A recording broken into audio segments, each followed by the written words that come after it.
What is the precautionary principle, and is it good or bad? Ask some people and they'll tell you the precautionary principle is a way of avoiding actions that may lead to bad things happening. To others, it's a cynical and ignorant ploy to prevent good things happening. So who's right?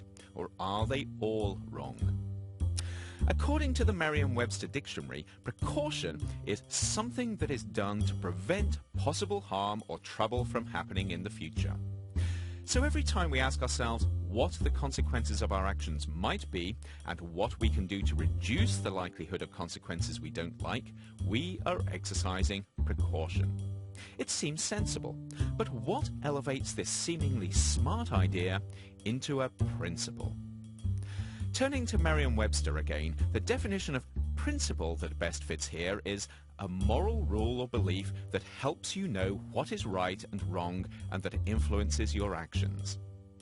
In other words, from definitions alone, the precautionary principle is a guide to taking actions now that help prevent future events that are considered societally undesirable or unacceptable.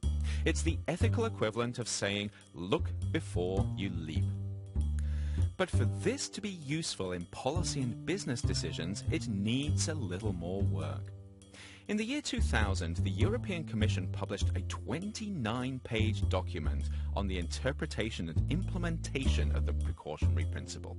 It's a sophisticated and comprehensive document, but a little too long for risk bites. Fortunately, a 2005 UNESCO report synthesizes many of the main points in a slightly shorter working definition. Summarizing the UNESCO definition of the precautionary principle, we have this. When human activities may lead to morally unacceptable harm that is scientifically plausible but uncertain, action shall be taken to avoid or diminish that harm. The judgment of plausibility should be grounded in scientific analysis.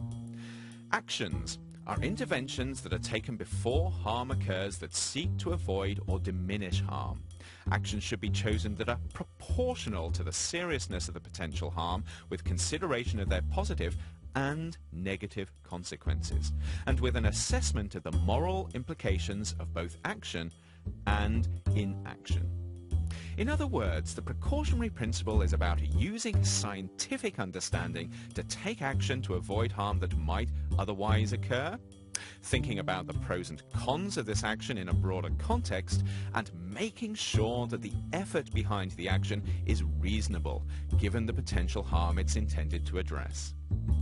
So the precautionary principle is not about stopping innovation or even putting the brakes on technological progress.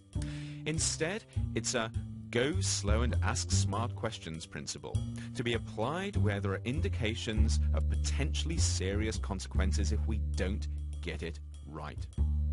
Is this good or is it bad? Well, that's probably for you to decide, but it's also probably worth making sure you know what the precautionary principle actually is before you do so.